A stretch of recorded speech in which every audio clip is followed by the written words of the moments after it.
Samedi Passion, toujours en direct le samedi, aujourd'hui émission spéciale, hein, et ça me fait vraiment plaisir, puisque moi, Will, parce que c'est comme ça qu'il m'appelle Will, je reçois aujourd'hui, alors oui, pas l'animateur de photo, on en parle, Dominique, mais c'est Dominique Hervé, le photographe professionnel, photographe passionné. Et on a la chance, ça a été une surprise. Alors vous l'avez pas vu hors antenne, puisque on a demandé, j'ai demandé aussi à Laurent Courceau, son ami photographe, voilà, ami de toujours, de m'accompagner sur cette émission, justement, pour parler de la carrière de DH, comme on l'appelle si bien. Laurent Courceau, bonjour. Bonjour. Et bienvenue sur RVL, une nouvelle fois. D'habitude, c'est plutôt dans l'émission de Dominique. Oui, j'ai déjà eu l'occasion de passer au moins 2 ou 3 fois dans l'émission de Dominique sur divers sujets photographiques. Et ça a toujours été un grand plaisir de venir sur RVL. Et j'ai aussi en les locaux, alors c'est pas l'animatrice de Culture et vous que vous retrouverez lundi, mais c'est tout simplement l'épouse de Dominique, Ghislaine. Bonjour Ghislaine. Bonjour Cyril. Bienvenue dans l'émission de Dominique. Et Dominique, voilà, Merci. Qui est parmi nous naturellement. Dominique, salut. Salut, c'est Will. Pas facile aujourd'hui d'être pas le maître de cérémonie, mais l'invité de. Voilà.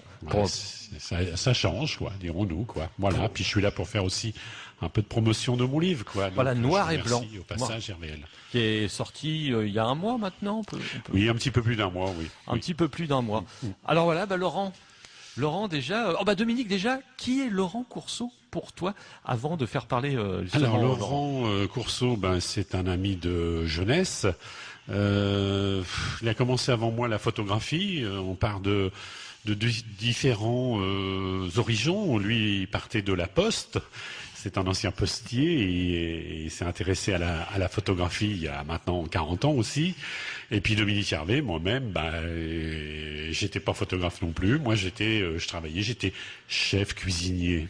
Donc un chef cuisinier qui rencontre un postier, dit donc on fera bien de la photo, quoi. Et puis non, ça s'est pas fait comme ça, mais chacun on a pris un chemin différent dans la photographie. Et puis Laurent, comme il le dit si bien dans la préface, on est des mordus de la photo, on descend tous des Douaneaux, des Bouba, des Rony, de tous ces gens-là qui ont fait à un moment de la jolie photographie. Et puis nous, on en est les héritiers. Et puis Laurent, lui, moi j'étais reporter et Laurent, lui, c'était un photographe installé, dirons-nous. Il avait un magasin, il en a eu plusieurs d'ailleurs. Et puis je crois que le chemin de départ était à la remuée pour lui. Après, il a été au château de Tancarville. Et puis après, il a été aussi rue Berthelot. Et après au Havre, rue Brindot. Dernier studio, quoi. Donc Laurent a évolué aussi au niveau de la photographie parce qu'il était photographe industriel et après il a été portraitiste et moi j'étais le reporter qui venait chez lui, comme il le dit si bien dans l'éditorial, le studio Sarrophote était la base arrière de Dominique Hervé, quoi. Voilà. Donc j'avais besoin de lui. Pour plein de choses, quoi. Enfin, on pourra peut-être en parler pendant l'émission. Oui, bien sûr. Alors Laurent, justement. Alors pour ça que j'ai aussi invité Laurent, parce que Laurent peut. Alors je sais pas que je voulais pas faire l'émission, au contraire, ça me fait vraiment un grand plaisir de rendre hommage aujourd'hui à Dominique et sa grande carrière de photographe. Mais pour en parler naturellement, Ghislaine, qui a elle vécu au jour le jour sa carrière, voilà, les grands moments, les moments plus difficiles sûrement, mais voilà, sa passion, elle le vit au jour le jour. Et elle est là aussi en tant que témoin, mais Laurent, elle est là aussi en tant que entre guillemets animateur pour pouvoir lancer quelques questions. Il n'hésite pas à prendre la parole, Laurent. D'abord, on va te laisser la parole pour démarrer ce spécial Dominique Hervé aujourd'hui. On vous rappelle, le livre vient de sortir, Noir et Blanc.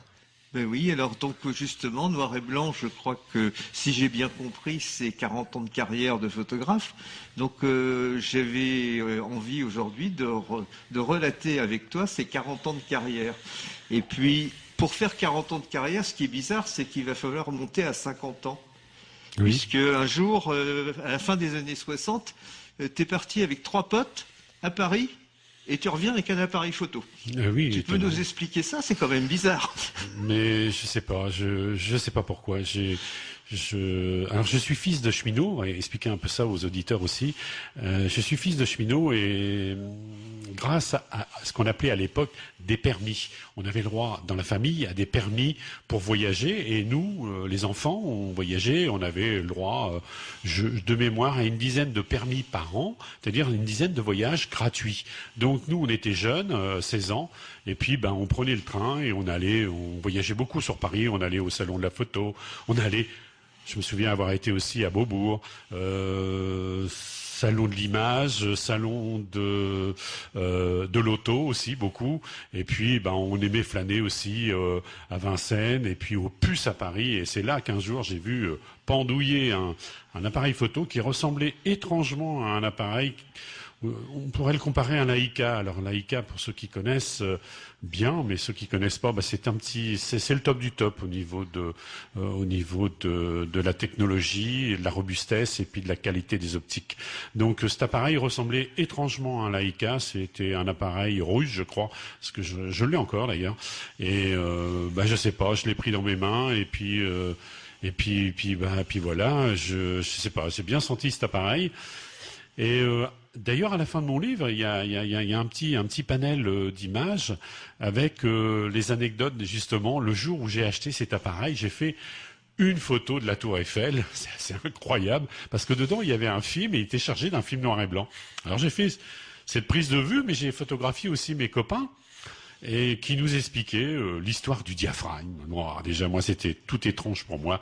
Et puis, j'avais un copain qui était un peu plus doué que les autres et qui expliquait aux autres l'histoire du diaphragme, ce petit trou qui laisse passer la lumière. Et la photographie vient par ce petit trou, plus ou moins petit, puisque si votre diaphragme est petit, vous aurez beaucoup de profondeur de champ, c'est-à-dire beaucoup de détails.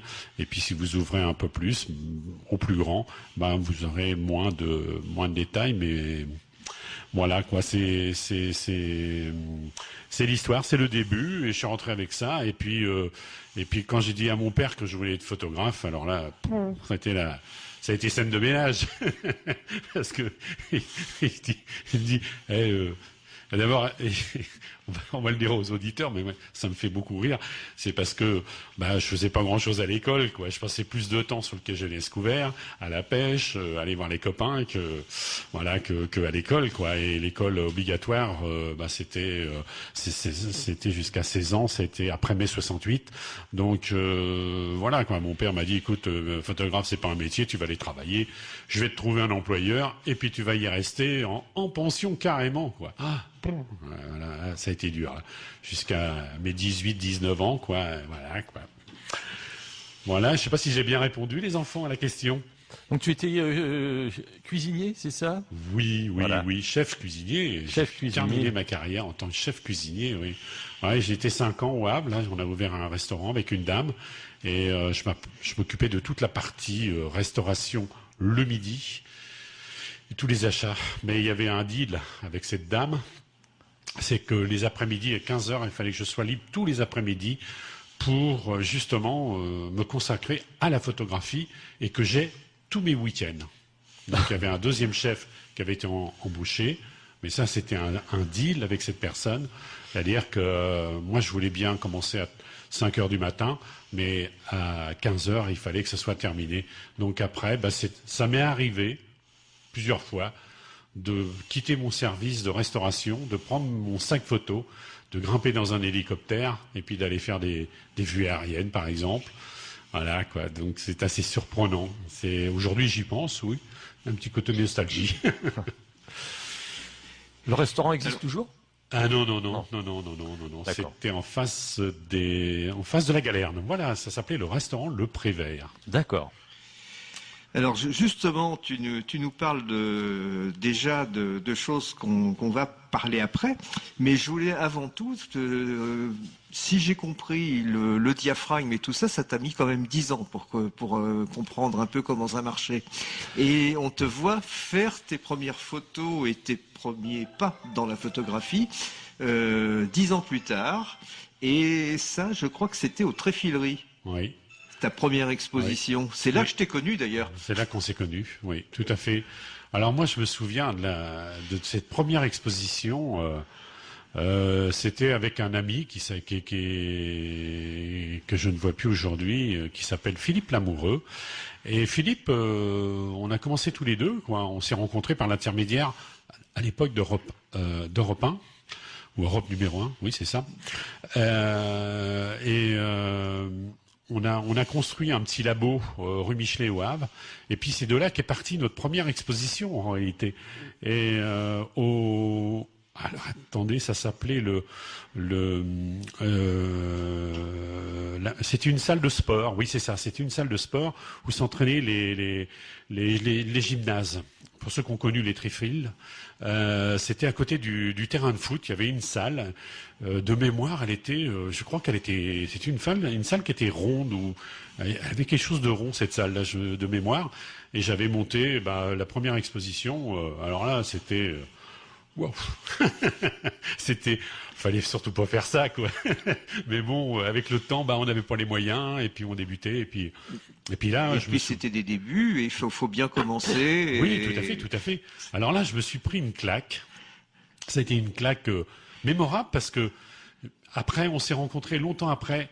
Alors, pour les auditeurs, ils ont dû connaître Alexandre Vernon, qui avait une très jolie plume, qui travaillait à la presse à Brest. Et Alexandre nous avait fait un article, et alors là, il avait mis encore du chemin. Il a encore du chemin à faire. Alors là, aujourd'hui, 40 ans après, 40 ans, c'est quand même assez pour arriver à avoir quelque chose d'exceptionnel au niveau de la qualité, quoi. Voilà. Bon, il faut travailler, quoi. Voilà. Et justement, en travaillant, tu as aussi créé le Photoclub de Montivilliers, que tu as présidé pendant très longtemps. Oui. Et tu pourrais peut-être nous en parler un petit peu de cette période-là. La période, elle est très sympa, parce que nous sommes... alors, pour les Montivillons, alors là, ça va rentrer dans l'histoire, parce que j'avais 3 ans quand je suis arrivé à Montivilliers. Je suis reparti 1 an après, et je suis revenu... une dizaine d'années après, 10-15 ans après, oui, plus que ça, même vingtaine d'années après, à l'âge de 28 ans, avec un achat d'un pavillon à la Belle Étoile, où j'y suis toujours. Et j'avais 28 ans, et il y avait qu'une chose qui m'intéressait, c'était la photographie. Et au foyer des jeunes de Montivilliers, il y avait une petite section photo, et j'étais intégré à cette petite section photographique. Et malheureusement, dans ce foyer des jeunes, les jeunes, ils avaient comme moi, tous 28 ans, ou plus, voire même plus. Donc le foyer des jeunes a fermé ses portes. J'en étais le dernier président. J'étais 6 mois président, et j'étais le liquidateur de ce foyer des jeunes. Au demeurant, à l'époque, monsieur Michel Valéry nous avait fait proposition dans l'ancien lycée, qu'on appelait l'ancien lycée à l'époque, qui est aujourd'hui la cour de Saint-Philibert, des salles de classe. Et là, on a monté la première association avec statut en 1983. Donc des statuts sous l'effigie Photoclub de Montivilliers. Et là partie une grande aventure, puisqu'on partait. Moi, j'avais un peu d'expérience, un petit peu d'image. Je commençais à savoir faire un peu de l'image. Et puis vogue la galère, quoi, parce que là, on a fait énormément de choses, quoi. Et là, tu viens de nous parler de Michel Valéry. Et justement, c'était ce que j'avais envie de passer. Michel Valéry, je pense que c'est lui qui t'a donné ton premier emploi dans la photo. Et c'est quelqu'un que tu respectais profondément, que tu as suivi pendant toute sa carrière. Ouais. Et je pense que tu aimerais bien nous en parler un petit peu. Michel Valéry, oui. Oh, il y a tellement de choses à dire. On va commencer par le plus simple, quoi. Allez, ouais. En 83, on monte l'association des photographes. En 85, on ouvre une halette à Montivilliers, c'est-à-dire une galerie avec une amie qui s'appelle Marie-Josée Coat, qui est peintre, qui habite à Montivilliers. Et puis là, Michel Valéry me dit, mais ce serait bien les galeries là. Les hallettes ne servent à rien. Il y a toujours Alors vous voyez. Si on se projette dans le temps, on revient un petit peu aujourd'hui, et aujourd'hui les hallettes se trouvent dans la même situation qu'en 1985, c'est-à-dire vétustes, très peu de public, difficile à faire vivre. Et moi, j'avais eu cette idée, j'avais été voir à l'époque Michel Valéry, puis je lui ai dit, écoutez, monsieur le maire, ce serait bien si on avait une halette. Mais j'avais été tout de suite conscient qu'il fallait pas l'ouvrir que à la photographie parce que ça aurait pas marché. Donc, on l'ouvrait avec une artiste peintre. On a fait venir beaucoup d'artistes dans cette galerie. Elle a fonctionné pendant des années, pendant 10 ans. Moi, je suis parti après. Et Michel Valéry a toujours été à nos côtés pour nous aider financièrement, à avoir des locaux. Et puis moi, un jour, eh bien, dans les années 90, oui, c'est même avant 90, oui, et bien avant, parce qu'on va situer la chose entre 85 et 90. J'ai fait beaucoup d'images pour la municipalité en place, sous l'effigie de Michel Valéry. Et l'image, j'ai eu beaucoup de chance. C'est cette abbaye qui m'a beaucoup apporté parce qu'il a fallu faire l'inventaire de cette abbaye. Donc l'inventaire, parce que à cette époque-là, la mairie voulait se réapproprier les locaux de l'abbaye pour pouvoir les rénover. Donc il y avait des expulsions, il y avait des gens qui partaient. Et d'ailleurs, Laurent, tu dois en savoir un petit peu quelque chose, parce que si j'ai fait de si belles photos à l'abbaye de Montivilliers, c'est parce que tu me prêtais le matériel studio. Alors je m'enfermais les week-ends complets dans l'abbaye à photographier tous les vestiges qui restaient. Donc là, c'était du matériel lourd, puisque c'était des éclairages, c'était des projecteurs. Et puis, alors Michel Valéry, il me laissait faire ça, moi, pendant tous mes week-ends, avec tout seul, quoi. Et puis un jour, j'ai découvert quelque chose d'assez exceptionnel, puisque la fameuse poutre qui a été peinte à l'effigie de Louise de l'Hôpital, c'est parce que grâce un jour, ces fameux dimanches, là, je passais à faire des photos, et puis j'ai découvert sous une bâche cette peinture qui était abîmée. Et puis quand j'ai montré mes images, tout le monde s'est gratté la tête. Et puis là, ils ont dit il y a quelque chose à faire par là encore, quoi. Donc Michel Valéry a été constamment, mais on a été ensemble, quoi, parce que en 90, il me dit, écoute, avec Rémi Bonmartel à l'époque et puis Jean-Claude Brouillon. Parce que si le service communication aujourd'hui a sa place à Montivilliers, c'est grâce à des gens comme Jean-Claude Brouillon et Dominique Hervé, qui a un service communication. On a été les premiers à apporter un nouvel élan dans la communication, dans le bulletin municipal. Et puis il n'y a pas eu que ça. Il y a eu l'abbaye, il y a eu une multitude de choses, quoi, qu'il faudrait prendre son temps pour noter tout ça. Oui. Oui, on va faire une petite pause en musique. Alors, on va continuer à parler naturellement de Michel Valéry. On va faire parler aussi Ghislaine pour quelques témoignages, et parce que l'émission avance assez vite, et parce qu'on a des cadeaux à vous faire. Oui, on a des cadeaux. Alors, c'est vrai que j'ai pas précisé. Il faut écouter l'émission pour pouvoir répondre à ces questions, mais c'est une réponse à choix multiples. Avant d'écouter Vivaldi, on a choisi le printemps. De ce temps-là, c'est bien. On va vous proposer la première question. Alors, première question. La première expo de Dominique Hervé a eu lieu au MUMA, à Beaubourg ou aux Tréfileries. Je répète, donc au MUMA, à Beaubourg, aux Tréfileries, a gagné donc un livre, le livre, un premier livre, il y en aura 3 à gagner aujourd'hui, un livre noir et blanc de Dominique Hervé. Pour jouer, c'est maintenant, pendant la pause musicale, parce qu'on pourra, c'est le premier appel en fin de compte qui gagne le livre. Le premier appel, dès que je débloque le téléphone dès que la musique démarre, et après on se retrouve juste après avec notre invité Dominique Hervé. On vous rappelle cette question. La première expo de Dominique Hervé a eu lieu au MUMA, à Beaubourg ou aux Tréfileries. 02 35 30 53 84.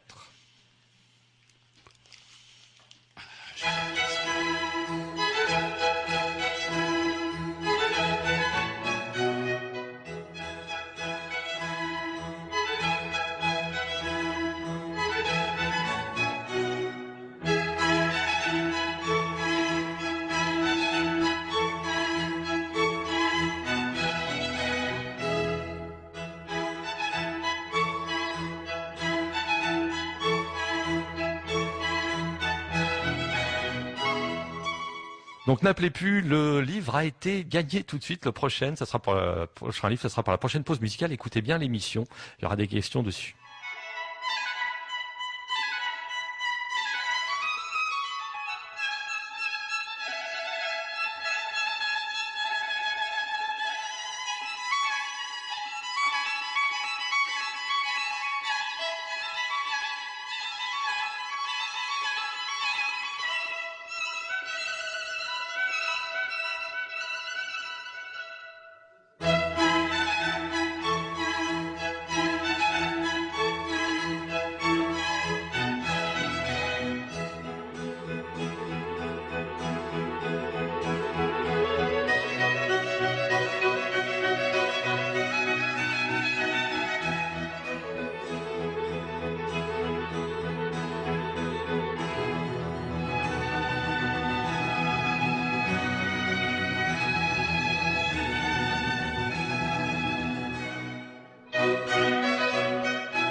Les 4 saisons de Vivaldi, c'était le printemps sur RVL. Si vous voulez nous rejoindre sur les 103 points de Radio Vallée de la Lézarde, alors ça y est, bravo à Christian Darfleur qui a été le premier, le plus rapide à répondre. C'est pour ça, alors dès qu'il a répondu, après j'avais bloqué le téléphone pour pas vous donner de fausses joies. Et il y aura 2 autres livres à gagner pendant l'émission, donc écoutez bien, ce sont des questions sur 3 autres livres, me dit Dominique. Donc voilà, puisque l'invité est Dominique Hervé, avec la participation de Laurent Courceau, son ami photographe, et de son épouse Ghislaine. Voilà, alors justement Ghislaine, toi ça fait combien d'années que vous vous connaissez avec Dominique déjà ? Je dirais 45 ans. 45 ans, oui. Il avait déjà sa passion, il était déjà photographe à Montivilliers ou pas encore quand tu l'as connu, il était cuisinier? Il était cuisinier, non, il n'était pas du tout photographe, mais il avait déjà cette passion qui naissait en lui. Et je reprendrai un petit peu ce que Laurent a dit dans son éditorial, qu'il y a eu beaucoup d'étonnement, c'est-à-dire que en fait, moi, j'étais pas du tout branchée par la photographie. Lui, cette passion commençait à naître. Et lorsqu'il a parlé d'acheter un appareil photo, un bel appareil photo, je dois dire que ça a été beaucoup d'étonnement pour moi. Parce qu'en fait, j'en étais restée à l'époque aux photos de famille et on avait un petit Instamatic. Bon, et c'est après, quand cet appareil a été acheté, que j'ai vraiment vu la passion naître en lui. Mais c'est vrai que ça a été beaucoup d'étonnement et Laurent le dit bien aussi dans son édito. Ça a été pareil pour les expositions après à venir. Son taux d'exigence a augmenté au fil des années. Son niveau d'exigence, toi qui l'as connu, comment il est justement dans son métier, dans sa passion? Il a un labo chez lui, exprès, il consacre à peu près combien de temps à la photographie chez lui? Là, sur le livre, à mon avis, ça devait être énorme. Sur le livre, énorme, parce qu'il y travaille depuis 1 an. C'est pratiquement tous les jours. Au niveau oui, il a eu un labo, maintenant il est passé au numérique. Mais c'est vrai qu'avec quelques regrets, parce que c'est vrai que tu le dis toi-même que par moment tu aimerais bien retrouver un petit peu l'argentique. L'ambiance. Mais il fait quand même partie des gens, comme moi, qui vivent de leur passion. Ça, c'est bien. C'est ça. Il vit de sa passion et je crois qu'il a le don de la communiquer aux autres. Et c'est un passionné, comme tous les passionnés. Il entraîne les gens. Il a ce don. Et c'est vrai que moi qui n'étais pas du tout dans la photographie, j'ai suivi, j'ai été entraînée et bon, grâce au photoclub et grâce à cette vie qui a été quand même bien souvent trépidante, qu'il l'est encore, on découvre beaucoup de choses. Alors, il prend toujours des photos en famille et tout ça, mais est-ce qu'il a continué aussi à faire de la cuisine à la maison? Ah oui, toujours. D'accord. Et quand tu parles d'exigence, il est très exigeant au niveau, je pense, au niveau de la photographie. Il est exigeant aussi dans tout ce qu'il fait, très méticuleux. Perfectionniste. Perfectionniste, oui, on peut le dire, oui, perfectionniste. D'accord. Ça va être... Bon, je vous dérange pas là. C'est pas facile, hein, Dominique, comme ça. Non, mais moi je le dis à tout le monde, je suis quelqu'un de chiant. Tous ceux qui me connaissent, oui, un gentil chiant, mais chiant, parce que j'aime la qualité, j'aime le beau, j'aime. C'est bien, moi je trouve. Voilà quoi. Et ce livre, il fallait que ça soit le top du top au niveau. Laurent, t'es à côté de moi, tu sais bien que ce que c'est que de faire ce genre d'ouvrage, un dos carré, collé, cousu. Si on dit ça aux auditeurs, ils savent peut-être pas trop à quoi ça correspond, mais c'est-à-dire que c'est un livre, on peut pas le détruire, quoi. On peut le manipuler de nombreuses fois sans que les feuilles s'en aillent. Et puis voilà. Et il y a dessus aussi un vernis sélectif, il y a un coucher mat. Pas de traces de doigts dessus, etc. Vous voyez, donc le papier c'est le plus beau. Les images, il y a une petite astuce qu'un imprimeur au Havre m'avait donné, et cette astuce-là, c'est pas un livre en noir et blanc en réalité, c'est un livre en bichromie, en 2 couleurs, un noir plus un gris, enfin un gris vert, pardon. Ok. Alors Laurent, on va continuer justement de parler parce que en fin de compte, c'est un rapport parce qu'on parle pas trop du livre, mais le livre, enfin tout ce qu'on dit là, c'est un rapport essentiellement avec le livre. Laurent, pour l'instant, toutes les rencontres qu'il a pu faire, puisque Michel Valéry, tu parlais tout à l'heure, Dominique, est présent naturellement à sa place dans ce livre et plein d'autres rencontres qu'on va parler. Il nous reste une trentaine de minutes à parler justement de Dominique. Alors justement, on parlait aussi de la passion de Dominique, et moi je dirais que sa passion, il a su aussi la cultiver. Et très exigeant, il a voulu avancer énormément, et non content d'avoir créé le photoclub de Montivilliers, il est ensuite allé à Rouen, et il a participé activement à la création du pôle image de Rouen, et où tu as travaillé avec eux pendant quelques années, qui t'a certainement aussi donné un très grand tremplin dans cette photo d'auteur. Ça m'a enrichi intellectuellement au niveau des auteurs photographes régionales, puisque j'étais à la commission artistique, j'étais la responsable de la commission artistique. D'ailleurs, j'étais 4 ans. Alors ça, c'était en plus de mon travail. J'étais photographe à Montivilliers, j'étais à Rouen pour la passion, c'est-à-dire monter des expositions dans des magasins sur la photojournalisme, parce que c'était ça à Rouen qu'il y avait à l'époque. Ça s'appelait les rencontres photographiques de Rouen, voilà.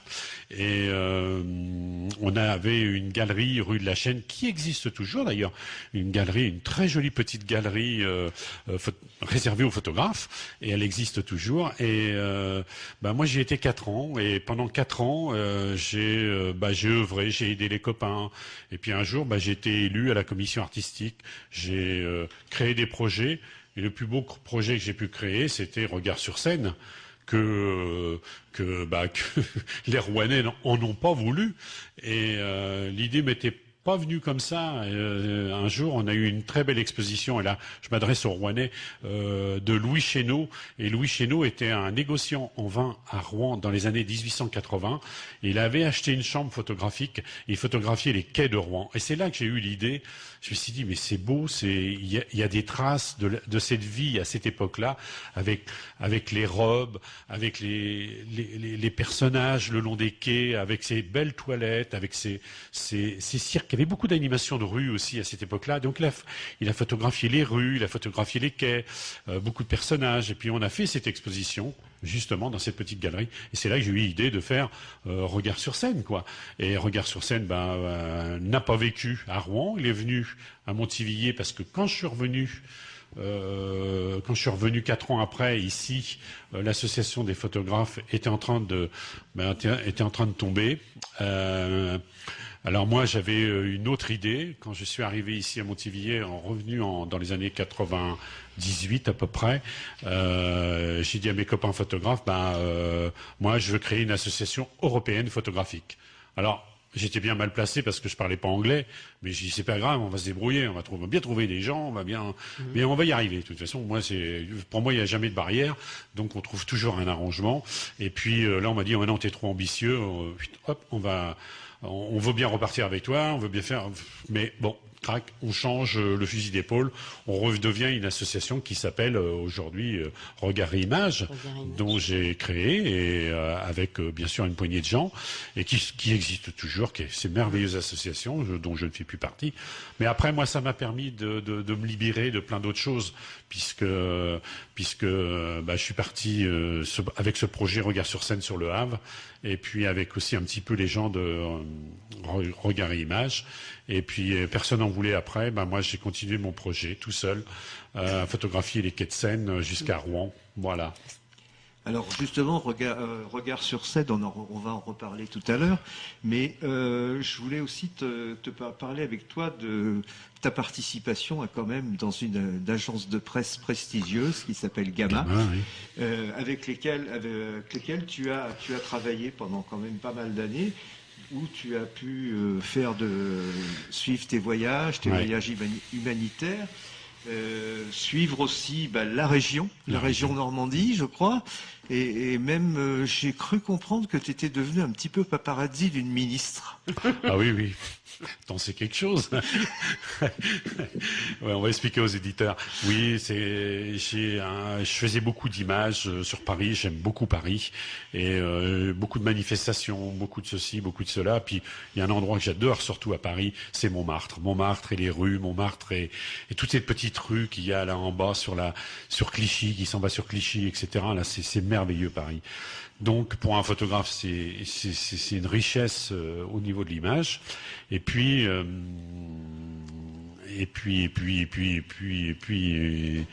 c'est drôle ça. La ministre. Il y a eu la rencontre avec Laurent Maous, qui faisait partie de l'agence Gamma, qui était venu, que tu avais invité, je crois que c'était au forum pour les 20e anniversaire de l'agence Gamma. Voilà.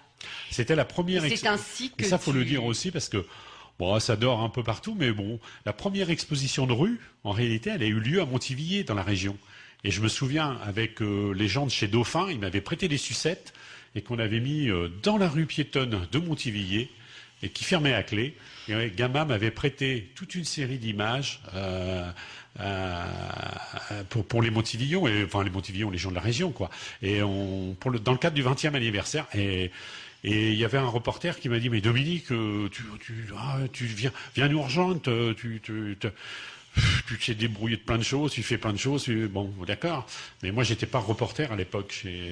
Et des années après, enfin quelques années après, avec une belle image, hein, à La Nation, là, si vous avez le livre entre les mains, vous pourrez regarder, il y a une très jolie image qui m'a fait rentrer à l'agence Gamma, c'est La Nation à deux têtes.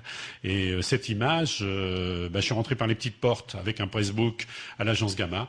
Et puis, je me suis présenté devant le directeur, tout penaud. Et puis, je dis, je vais vous présenter un pressbook parce que j'ai un copain à l'agence qui s'appelle Laurent Maous. Il m'a dit que je pouvais faire ça.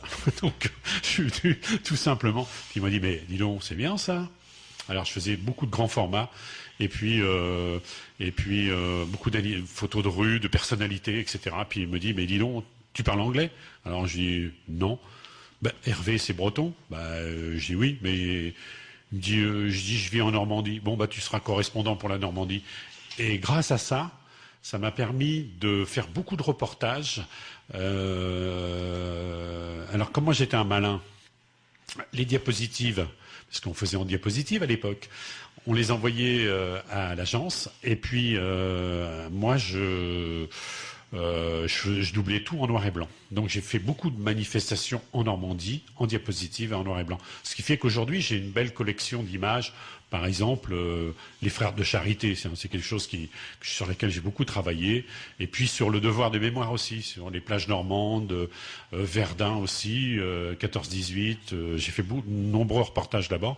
Et ça m'a fait cogiter. Enfin bon, voilà quoi. Donc je suis devenu reporter photographe en rentrant à l'agence Gamma, et puis je continuais quand même, puisque je travaillais quand même pour Montivilliers, et j'avais un contrat avec la ville de Montivilliers, ce qui fait que ça me permettait d'avoir d'autres contrats, quoi. Voilà, tout simplement. Ça va nous amener aussi maintenant à ton petit passage dans la photo de spectacle et dans le monde des people, où tu as quand même croisé pas mal de gens. Je citerai aujourd'hui Paul Touraine, Fred Mella, Nougaro, et sa femme Hélène. Et sa femme Hélène, oui. Et plein de choses là. Oui, les artistes, j'en ai côtoyé bon nombre. Il y en a qui je suis resté copain et j'en suis assez heureux, même s'ils sont plus là aujourd'hui. Je pense à Paul Touraine. Paul Touraine, je l'ai vu en 81 à Montivilliers. Dans le cadre des frères Jacques. C'était les frères Jacques, ils étaient en collant, mais alors c'était divin, c'était beau, c'est un très beau spectacle. Un très beau spectacle, oui. Et Popol, on s'est rencontrés encore après parce que il avait créé avec Fred Mella des Compagnons de la Chanson et Pierre Jamet des Quatre Barbus, ils avaient créé une espèce de petite association tous les trois, et pendant leur tournée, ils faisaient des images en noir et blanc, mais de leur époque, c'est-à-dire après 40, puisqu'il y a eu un gros mouvement culturel après 1945, à la Libération, bien sûr. Les gens avaient envie de vivre, et puis là, de nombreux spectacles. Paris était la source, quelque sorte, pour beaucoup d'artistes. Et là, Popol et ses petits copains, ils ont pas mal voyagé, ils ont fait beaucoup de photos. Et puis un jour, j'ai eu par l'intermédiaire de la bibliothèque de Lyon, qui était la nièce à Charles Aznavour, mademoiselle Aznavourian, et m'a proposé une exposition, Trio pour une expo. C'est comme ça ils sont venus à Montivilliers, et depuis ce jour-là, Paul est devenu mon ami, vraiment un ami, parce que quand j'allais à Paris, Popol, j'ai passé un petit coup de fil, j'ai dit je viens à Paris, je viens à l'agence, je venais à Beaubourg aussi.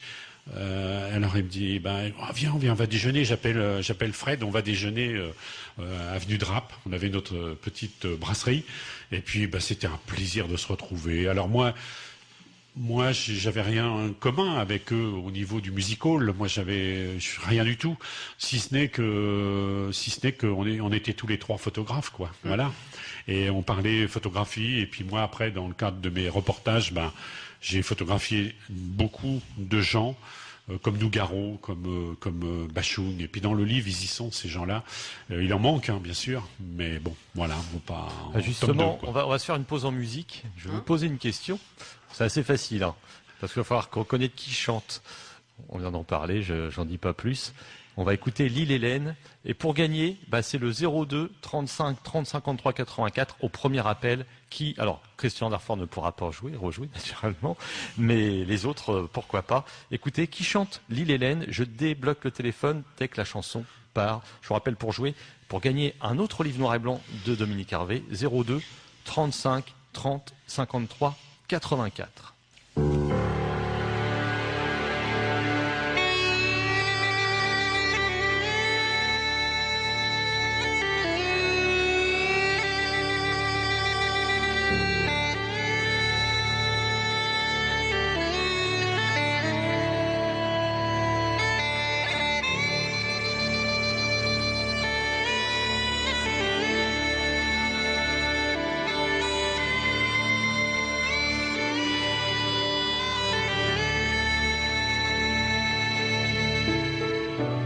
Assis sur un banc devant l'océan,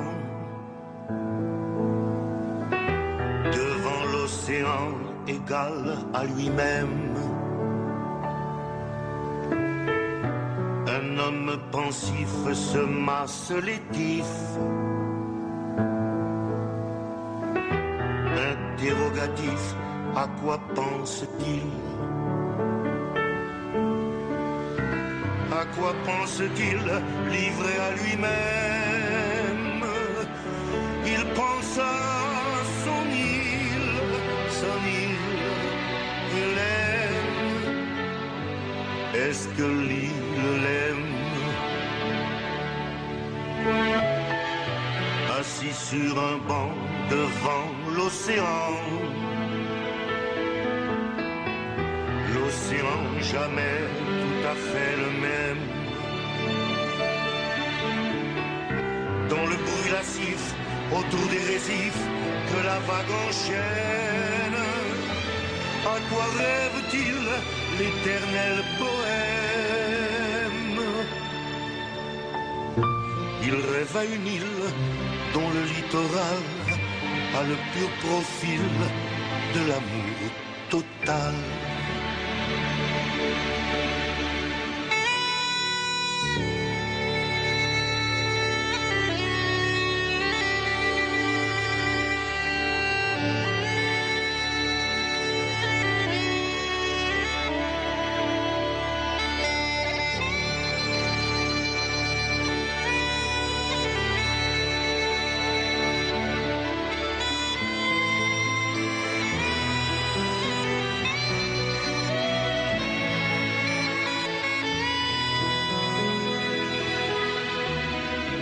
Assis sur un banc devant l'océan,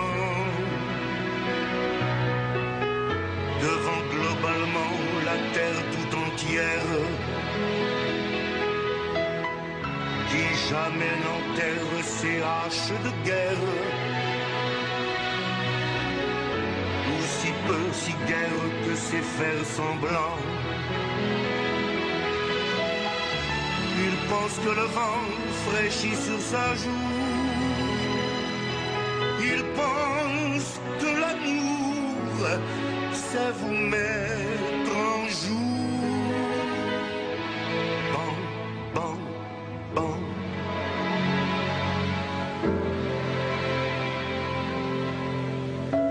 Il pense surtout devant l'océan. Le livre a toujours pas été gagné, donc qui chante au 02 35 30 53 84? C'est maintenant. Premier appel, gagne le livre de Dominique Hervé. Il pense à son île, Hélène. Est-ce que l'île l'aime? Pense-t-elle à son île?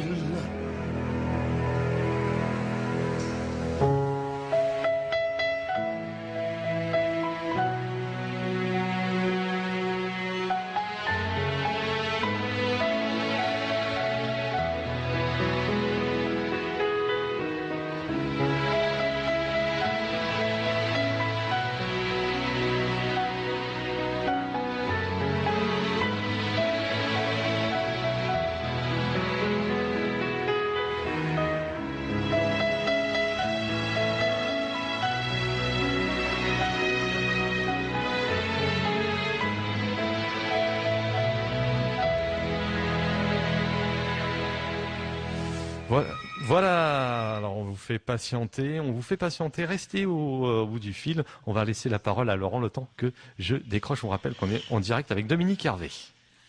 Oui, alors maintenant nous allons voir que le monde parfois est tout petit, parce qu'un jour tu as eu un coup de fil de quelqu'un qui habite dans la région de Montivilliers et qui t'a proposé de travailler sur un grand projet que tu as commencé à nous parler tout à l'heure, Regard sur scène. Ah, Regard sur scène, oui. Alors, Bah oui, c'est le hasard, quoi. J'étais à mon bureau et puis ça c'était en 2002, je crois. En avril 2002, j'étais libre de toute association aussi. J'avais pris beaucoup du recul parce que Rouen ne croyait pas mon projet sur la scène. Le Havre, ils ont travaillé une fois, mais ils voulaient pas continuer. Moi, je voulais vraiment recenser les bords de scène. Sur les vieux métiers, avec de la photographie noir et blanc, quoi, faire un inventaire. Et puis moi je suis têtu, descendance bretonne, donc un jour à mon bureau le téléphone sonne. Allô monsieur Hervé? Oui, voilà, je cherche une exposition pour Beaubourg. Oui, d'accord. Vous cherchez quoi? Bon, je sais pas trop. On vient de l'Institut du monde arabe. J'ai dit ah oui. Et puis vous avez pas trouvé ce qu'il fallait. Alors moi j'ai eu un moment de moquerie parce que l'Institut du monde arabe, vous savez comme moi qu'il y a beaucoup de choses. On y trouve énormément d'expositions. Et puis pourquoi on vient me voir moi? Alors moi j'ai pas cru. Et puis 3 mois après, cette dame me rappelle en me disant mais monsieur Hervé, je viens vous voir là au mois de juin. Avant les vacances pour qu'on se rencontre et puis qu'on parle d'un projet. J'ai écouté, moi je veux bien, mais bon voilà quoi, je croyais encore pas trop. Et puis elle a vu, j'avais un coup de chance, c'est qu'à cette époque-là, j'avais une exposition à la Fnac sur les Charitons, et puis une autre exposition, les prémices de Regard sur scène au Volcan. Et elle a vu les 2 expositions, elle m'a dit mais non, mais c'est ça qu'il me faut, moi, c'est celle-là. Et puis l'été passe, et puis le 11 novembre 2002, je crois, ce jour-là, elle me dit monsieur Hervé, j'ai vu avec la direction aussi, vous nous intéressez sur votre projet de la scène. Deux questions. Est-ce que vous pouvez continuer le projet jusqu'à Paris? J'ai dit oui, bien sûr. La seule chose, c'est qu'il va me falloir du temps. Alors, vous voyez ça dans combien de temps? L'exposition, je dis pas avant 1 an et demi, voire 2 ans, quoi. Elle m'a dit, très bien, parce que eux, ça les arrangeait énormément. Permettait de travailler sur 2 exercices financiers de 2 années. Donc pour eux, ils étaient très contents. Et puis moi aussi, mais j'ai pas trop encore cru, quoi. Il a fallu commencer à travailler. Les premiers rendez-vous. Et puis alors là, j'ai demandé justement à cette dame comment elle m'avait connu, quoi, parce que Dominique Hervé, c'est un illustre inconnu à Paris. Elle m'a dit, c'est simple, j'ai un manoir dans la région. J'ai vu plein de publications et j'ai vu que vos photos, elles me plaisaient beaucoup, quoi. Voilà, c'est comme ça que je suis venu à vous.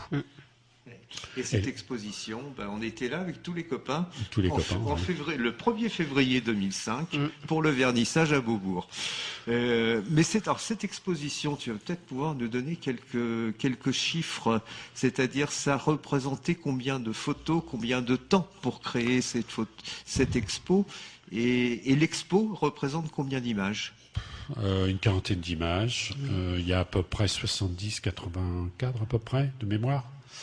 On va dire que c'est comme dans le jargon, on dit c'est un gros morceau. C'est un gros morceau parce que il y avait toute l'écriture de texte à faire aussi. Alors moi nous sommes entourés quand j'ai dit que j'allais exposer à Beaubourg. Oui, mais dans 2 ans, oui, mais il va falloir travailler quoi. C'est là que tu t'es essayé aussi à prendre la plume. Parce que justement, puisqu'aujourd'hui on est en train de parler de ton livre, je pense qu'il y a un point qui est très intéressant dans ton livre, c'est qu'il y a un texte à chaque image, et ce sont des textes qui sont très bien travaillés. Et ça, je pense que ça plaît beaucoup au public aujourd'hui. Ah, tout à fait. Quand je croise des photographes, je dis mais écrivez un petit peu, écrivez. Le visiteur, il aime bien voir, faut comprendre pourquoi vous avez fait cette image. Elle était prise quand, où, et qu'est-ce que vous avez fait? Pourquoi vous l'avez faite? C'est toutes ces questions-là que les gens se posent quand ils voient une belle image. Parce qu'une belle image est accompagnée de souvenirs. Moi, je suis habitué, comme toi, Laurent, comme Ghislaine, comme Will, derrière le micro. On est tous habitués à aller voir de belles expositions, puis on aime bien comprendre ce qu'on va voir. Et puis, il suffit pas de regarder. Derrière, il y a des témoignages. Moi, je suis sensible à ça. Donc, ce qui fait que quand on a fait Beaubourg, il fallait écrire la scène au contemporain. Puis de toute façon, j'avais pas le choix. Il fallait qu'on écrive la scène au contemporain. Donc moi, j'étais parti dans mes images, mais il faut encore se dire aussi encore une chose, comme tu disais tout à l'heure, il fallait prendre la voiture, aller faire du repérage, faire des centaines de kilomètres, revenir, des fois pas une image, des fois je faisais des images. Combien de sandwichs j'ai mangé sur le bord de la Seine, quoi. Ça, il y a que moi qui peux le dire. Mais c'est vrai que j'ai mis des années à finir cette deuxième partie entre Rouen et Paris, mais pour moi ça m'a été agréable en sachant que quand j'arrivais à Paris, à Beaubourg avec mes images, tout le staff était réuni, Ghislaine, mon épouse, était à mes côtés, Marilyn Larrey de la bibliothèque de Montivilliers était à mes côtés aussi. Et puis Dominique Rouet du Havre aussi était à nos côtés, qui écrivaient, eux, les textes de la scène au contemporain. Et Beaubourg s'était chargé d'écrire la scène entre Rouen et Paris. Donc, on a constitué cette exposition de main de maître. Et puis surtout, il y avait du personnel très qualifié là-bas. Et puis en plus, vous savez, quand vous êtes photographe, un petit photographe, et puis que on vous propose ce genre de projet, puis que tu demandes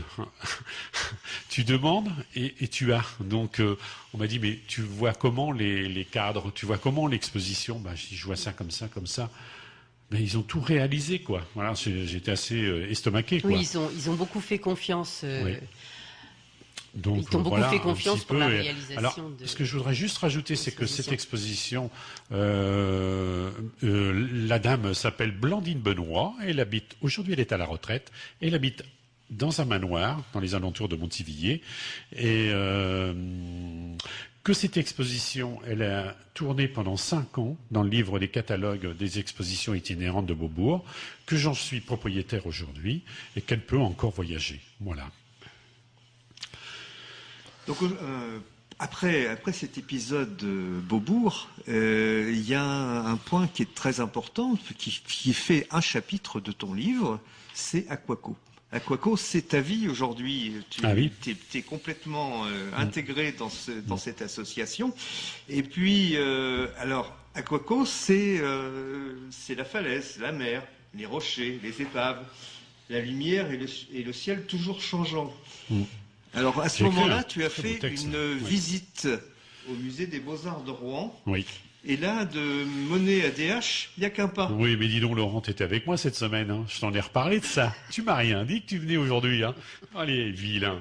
Oui, c'est vrai que on C'est vrai que les cathédrales de Monet, je les ai vues il y a très longtemps, je sais plus moi, dans les années 2007, 2006, je sais pas trop, je me rappelle plus. Beaucoup plus bien avant, Bien certainement, avant, bien plutôt avant. 2000. 2000, ouais, je sais plus. Et puis un jour, le hasard fait bien les choses, c'est-à-dire que il y avait eu un fait divers dans les petites cabanes de pêcheurs en bas d'Aquaco. Et puis on m'avait demandé d'aller faire un petit tour, savoir s'il n'y avait pas quelque chose à grignoter au niveau photo. Donc je suis allé, et puis c'était au mois de novembre, ça ressemblait étrangement à l'Irlande. Moi j'étais allé en Irlande, et puis je me suis dit, mais c'est un paysage irlandais qu'on trouve ici. Et là j'ai commencé à faire mes premières photos noir et blanc, puis voilà. Et puis quand j'étais fatigué, un peu stressé, j'avais envie de me changer les idées, je descendais à Aquaco et je faisais des photos en noir et blanc. J'en ai fait une multitude parce que là-bas c'est une mine d'or pour les photographes. C'est pas anodin aujourd'hui si on y tourne beaucoup de films. Moi à l'époque j'étais reçu par Jean-Jacques Lemaitre, qui est toujours président d'honneur de l'association, le fondateur. Et pendant des années, j'ai fait des photos noir et blanc. Puis un jour, il me dit, mais dis donc, t'en as pas marre de faire des photos noir et blanc? Parce que il me dit, tu peux pas faire un peu de couleur? J'ai dit, non, il y a les éléments, il y a tout ça. Puis, je me suis souvenu que j'avais été voir les cathédrales de Monet. Et puis, en descendant les escaliers, il y a quand même 450 marches. Un jour, le jour d'une tempête, avec un éclairage magnifique, j'ai dit, mais c'est ça qu'il faut que je photographie. Donc, j'ai laissé face à la mer pendant 2 ans un appareil photo tourné, qui faisait 4 images par jour, une le matin, une le midi, une l'après-midi, une le soir, et ça pendant 2 ans. Donc c'était à la période de Beaubourg, ça à peu près, c'était à peu près dans les mêmes dates, puisque la télé était intéressée par ce projet. Ils m'ont dit, nous on veut voir ce que vous faites en ce moment. Donc ça avait été diffusé plusieurs fois à la télé, et puis il n'y avait rien de précis, je savais pas quoi, je savais pas ce que j'allais faire. Et puis, un an après, donc 2 ans de prise de vue, 2970 images, diapositives. Je me suis dit, ça fait un livre. Le premier ouvrage de Dominique Hervé, Entre ciel et mer. Et d'ailleurs, j'ai entendu dire que ce livre servait de référence aux peintres aujourd'hui. Ah oui, énormément. Oui, j'ai beaucoup de copains peintres. Et puis quand je vais dans leur atelier, alors le livre, il est complètement dépouillé. Mais vous savez, quand vous avez des périodes comme aujourd'hui, par exemple, un temps gris, puis vous voulez faire travailler vos élèves, il n'y a rien de plus simple. Vous ouvrez le livre, et puis vous avez une multitude de ciels, de coloration de ciel et de coloration de mer, et ça c'est très très très intéressant. Et j'ai écrit aussi un petit peu chaque image, chaque jour il se passait quelque chose dans le monde, ou très local aussi. J'ai fait quelques annotations, et j'avais une légende sous chaque image chaque jour. Et puis la mayonnaise a bien pris, comme on dit. Et puis, le livre, c'est presque tout vendu. J'en ai plus qu'une 30aine d'exemplaires sur 1000, quoi. Donc, un très beau volume qui était classé dans les livres d'art, qui pourrait, aujourd'hui, j'en suis fortement convaincu, mais Laurent, tu le sais, parce que on en a un petit peu parlé, mais la pression est tombée, il n'y a plus rien, il n'y a plus de jus, comme on dit, mais je pourrais le rééditer, et je suis sûr que ça marcherait. C'est certain. Et je crois que tu avais envie d'en faire gagner un aussi aujourd'hui. Bien sûr, oui, Entre ciel et mer. D'accord. On pourrait faire gagner un... Maintenant, si vous voulez. Oui, si tu veux. On va poser une question. On va diffuser une chanson de Aude Henneville, que tu as pu rencontrer là récemment. Oui, puisque je connais son oncle qui est administrateur avec moi, puisque je suis en plus administrateur d'Aquaco, quoi. Voilà. Alors la question, si vous avez suivi l'émission, alors elle n'est pas sur Entre ciel et mer, la question elle est sur Beaubourg. Le titre de l'expo de Beaubourg est Entre ciel et mer, regard sur scène ou noir et blanc. À vous de me dire. Alors c'est le premier appel pendant la coupure musicale au 02 35 30 53 84. Vous gagnez le livre Entre ciel et mer, qui n'est pas encore ici. Dominique nous l'apportera justement pour l'offrir.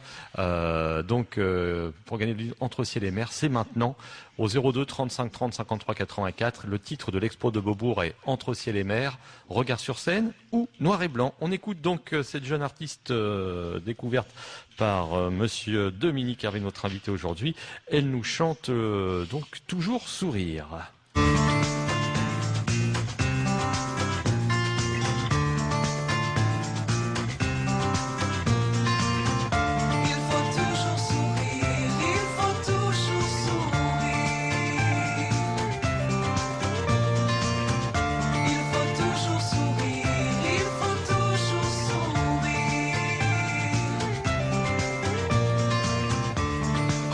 y a pas d'école, on s'occupe comme on peut. J'écris à même le sol, mais pas les jours où il pleut. Je vais chercher l'eau du puits, c'est ce que font les femmes ici. Les jours s'écoulent paisibles lorsqu'elles font chanter le mire.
Aude Henneville, toujours sourire, invité aujourd'hui. Dominique Hervé nous parle de son livre Noir et Blanc et de sa carrière aussi, en compagnie de Laurent Courceau et de son épouse Ghislaine.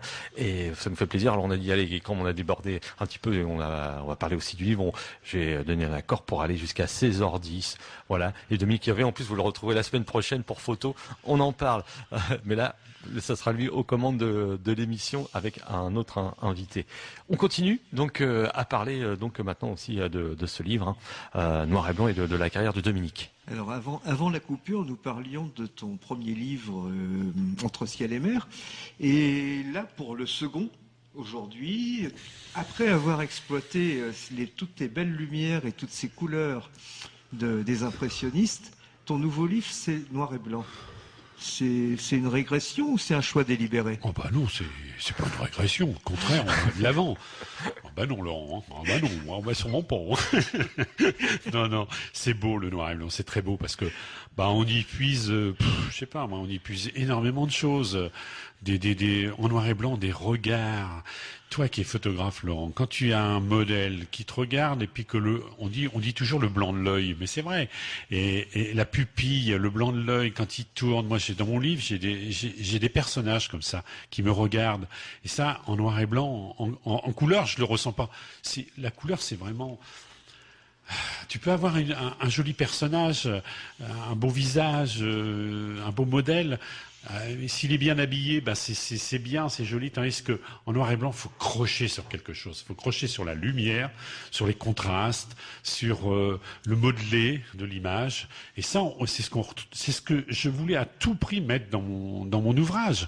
Donc travailler l'image noir et blanc parce que c'est du pur, quoi. C'est je sais pas.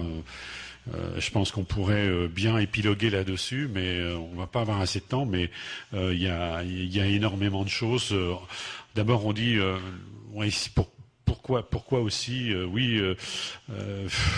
ouais, il y a une multitude de petites choses en noir et blanc qui font qu'aujourd'hui, en plus, il y a un regain. Oui, c'est ça. C'est pas non plus, c'est le regain. C'est les gens aiment beaucoup le noir et blanc, et c'est un peu pour ça. D'ailleurs, que j'ai réalisé cet ouvrage. C'est parce que l'année dernière, oui, je reviens encore un petit peu en arrière sur l'exposition Regard sur scène. Qui a été exposée 2 mois l'année dernière à Saint-Aubin-sur-Mer. Et puis, le problème, c'est que je n'ai pas pu vendre de clichés parce que je ne pouvais pas disloquer l'exposition. Donc, je me suis dit, mais les gens, ils veulent du noir et blanc. Donc, le livre, c'était pas celui-là qui était prévu pour cette année. C'était un livre en noir et blanc et en couleur. Mais là, je l'ai fait spécialement en noir et blanc. Mais je consulte. Oui. Oui, c'est aussi parce que le Photoclub de Saint-Aubin réalise des expositions en noir et blanc. Aussi, et c'est vrai que tu as été sensibilisé au noir et de nouveau sensibilisé au noir et blanc, et que tu as eu envie de changer le projet, quoi. Ouais, tu fais bien d'en parler parce que c'est vrai que on va voir maintenant des expositions en noir et blanc, mais on ne sait pas trop où on en est, quoi. On ne sait pas trop si c'est de la photographie numérique qui est transformée en noir et blanc, ou est-ce que c'est du pur noir et blanc.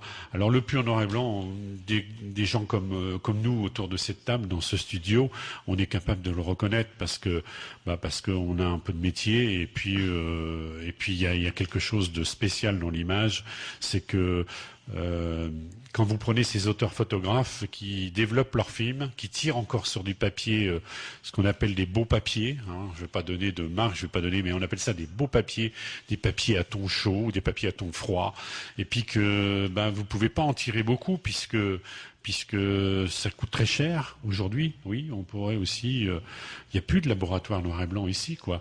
Donc ceux qui ont encore un laboratoire noir et blanc, qui peuvent encore tirer, je pense que dans l'avenir, oui, il y aura des choses nouvelles. D'ailleurs, si les photographies se vendent si cher aujourd'hui, les photographies noir et blanc, pas au Havre, hein, mais à Paris, dans les galeries, elles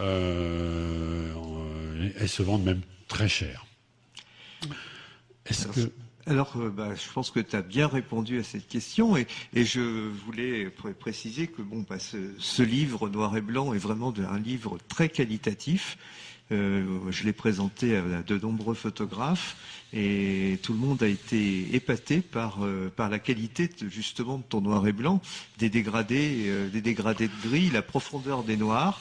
Et c'est vrai que la technique d'impression n'y est pas pour rien. La bichromie a beaucoup aidé à le réaliser. Alors ce livre, moi je pense que on arrive à la fin de l'année, et c'est quand même un très beau cadeau pour les fêtes. Ah oui, tout à fait. Oui. Si vous n'avez pas encore d'idée, si vous avez envie de faire plaisir à vos amis, à votre épouse, à vos enfants, il faut aller acheter ce livre. Alors, il est disponible, on va faire un petit peu de pub, hein, il est disponible à la Galerne, au Havre, que tout le monde connaît, à la librairie Pinciel aussi, au DOC, aux espaces culturels Leclerc de Fécamp-Saint-Léonard et de Yvetot. À Rouen, il est disponible à l'Armitière, une grande librairie de la rue Jeanne d'Arc, et à la Loge des photographes auteurs. Donc ça, c'est une nouvelle galerie qui vient de se créer, rue Victor Hugo. Je pense que tu auras l'occasion d'en reparler dans tes émissions, à mon avis. Oui. Et il est aussi disponible à Montivilliers. Alors, dans 2 endroits. Disponible à la Maison de la Presse. Et chez Dougoudouille. Alors, qu'est-ce que ça veut dire quoi, ça? Alors moi, je dirais qu'il ne faut peut-être pas révéler l'histoire, mais qu'en achetant le livre, vous la connaîtrez. Comme dit si bien Elisabeth, qui tient ce magasin, un petit magasin pour les Montivillons. Connu souvent sous le nom d'Arrêfête. Nous, c'est elle est partenaire depuis de très nombreuses années pour nos jeux. Et c'est Arrêfête, voilà. Dit Dougoudouille. Alors, on trouve tout dans ce magasin. Je crois qu'il y a toujours une enseigne qui s'appelle les Photos Cauchoises. Oui, sur ce magasin. Oui. Puisque c'est c'était un photographe aussi. À une certaine Oui, époque. avant ils étaient en haut de la rue. Oui. Le père était photographe, le grand-père aussi, je crois. Mais oui, les lieux comme de Goudouille, comme Elisabeth, puisque Elisabeth de Brice c'est une amie. Elisabeth, quand on rentre dans son magasin, alors là, moi je voudrais être petit garçon aujourd'hui. Je rêverais encore devant aujourd'hui à Noël, en plus, avec tout ce qu'il y a de le mélange qu'il y a dans sa vitrine, tout est embriqué, mais il y a de tout. C'est un grand bazar, le grand bazar qu'on a connu avant. Enfin, Bien ça sûr, s'appelle le oui. fameux On bazar. appelait ça le grand bazar. Et en plus, elle est la seule à savoir où se trouvent les objets, quoi. C'est incroyable. C'est un bazar Mais organisé. on y trouve tout. C'est un bazar, et c'est vrai. On y trouve tout. Ouais. Pratiquement tout. Je voudrais Tout ce juste qu'il y a ajouter sur le livre marche très bien. Ma dernière séance de signature aura lieu samedi prochain dans la rue piétonne le matin de 10h à midi chez Marchand de Journaux, Mike Press. Donc je tiens à faire une petite annonce au Montivillon et aux gens de la région. Mais je voudrais dire aussi que le livre, je l'ai là en studio. C'est un livre qui est au format carré, donc qui fait 27 par 27 à peu près, parce qu'il fait 26,5 par 27. C'est pas anodin, c'est-à-dire que je voulais que les images soient grandes dans le livre, donc des très grandes images sur la page de droite et sur la page de gauche. C'est un texte que moi j'ai écrit aussi, c'est-à-dire que j'ai repris un extrait de l'image que j'ai transformé en négatif et que j'ai accompagné d'un petit texte sur le sujet, soit sur l'anecdote ou sur la technique de prise de vue aussi. Et il y a plusieurs chapitres dans le livre. Il y a le monde du spectacle, il y a pour ne pas oublier, il y a le devoir de mémoire, etc., etc. Donc il y a de la composition aussi. Il y a le France, qui a fait polémique il n'y a pas longtemps sur Facebook, là, puisque je lui ai mis une image et puis je vous jure que ça a bardé sur Facebook. Ça m'a fait un peu de pub. Il y a aussi le quai Jeunesse couvert où Quai tu allais à Jeunesse la couvert. pêche. Ouais. Il y a une histoire. Donc j'ai écrit tout ça dans le livre. Alors il y a 160 pages. Le voyage. Bien sûr. Voyage. Les voyages. Alors mes voyages humanitaires aussi, il y a des très jolies images de gamins que j'ai photographiés. Et là, on vient de me proposer, il y a pas longtemps, la semaine dernière, on m'a proposé un voyage en Afrique. J'aimerais bien y aller, mais je sais pas. Je suis parti avec mon ami Laurent là sur un autre projet. On en reparlera de ce projet avec l'EHPAD de la Belle Étoile à Montivilliers. On a une danseuse avec nous et on a un travail à faire avec cette danseuse et les gens de l'EHPAD. On va avoir une très belle exposition à faire pour le mois de juin l'année prochaine en extérieur. Donc ça, c'est nos projets associatifs, Laurent, puisque on fait partie de l'association Imagerie Normande avec Stéphane Duboc et puis Philippe Méran, qui sont tous venus autour de ces micros. On aura l'occasion de reparler justement de ce projet avec l'EHPAD de la Belle Étoile et ses résidents. Voilà, et puis moi j'ai un autre projet derrière qui... Donc voilà quoi. Donc, Donc je crois que là, il va être bientôt temps de conclure. On aurait pu parler de plein d'autres choses. C'est sûr qu'une heure, c'est beaucoup, mais peu en fin de compte. Mais On aurait c'est pu déjà parler bien, des voyages, d'avoir zoom une en antenne. scène, de toutes les belles rencontres que tu as pu faire. Mais Les photos de rue aussi. les photos de rue. Et des portraits. Voilà, mais bon, c'est ce qui emmène les gens aussi à venir le découvrir. Et on va laisser naturellement Laurent, Dominique et Ghislaine conclure. Et je poserai la dernière question avant la dernière pause musicale, avant de retrouver le hit parade. Alors, Dominique, pour conclure, moi, je vais te la faire un petit peu à la façon de Léa Salamé dans son émission Stupéfiant. Dominique, pour toi, c'est quoi la définition de l'art? La définition de l'art, c'est aimer les belles choses. Eh ben, c'est très bien. Voilà. Ok. Écoutez, Laurent, merci d'avoir été la surprise du chef, parce que le chef, c'est le chef cuisinier aussi. On va se faire des petites bouffes, c'est oui. Oui. Ouais, tu connais la maison. Voilà, on est en famille. Puis je voudrais remercier je vais remercier mes auditeurs aussi, moi, dis donc, si Will. Donc, voilà, c'était un peu difficile pour moi de venir au micro aujourd'hui parce que, pas difficile parce que je parle, j'ai un grand parleur, mais difficile parce que, on peut pas être jugé parti. Puis aujourd'hui, voilà, quoi, je suis de l'autre côté de la barrière. La semaine prochaine, j'aurai un invité et je peux vous en parler. Il s'appelle Éric Houry.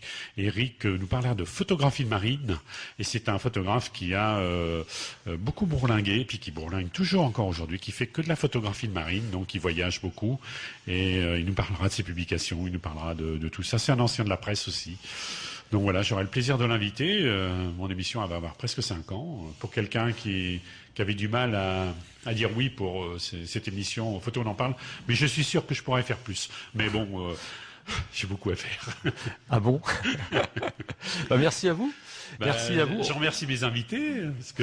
Alors merci à Laurent d'avoir il a bien joué son rôle. Laurent, c'est une surprise. Hein, bien joué son rôle d'animateur radio. C'est pas seulement en tant que témoin, mais surtout en tant que animateur. Voilà, parce que. Mais je veux remercier les auditeurs de Samedi Passion. Et puis j'espère qu'ils ont passé un bon moment et qu'ils ont appris plein de choses. Les auditeurs de Samedi Passion, ils vont essayer de trouver la réponse à cette dernière question. On va passer à Alain Bachoum. Voilà, j'ai pris Alain Bachoum parce qu'il est dans ton livre avec Madame Rêve. La question, la dernière, c'est quel peintre a inspiré Dominique Hervé pour Entre ciel et mer? Monet, Picasso ou Van Gogh? À vous de me le dire. Monet, Picasso ou Van Gogh? 02 35 30 53 84, c'est pour gagner le livre Noir et Blanc. À vos téléphones, je le décroche dès que j'envoie la musique. Merci à vous trois et puis à la semaine prochaine. Merci aux auditeurs. Merci beaucoup. Au revoir. Au revoir.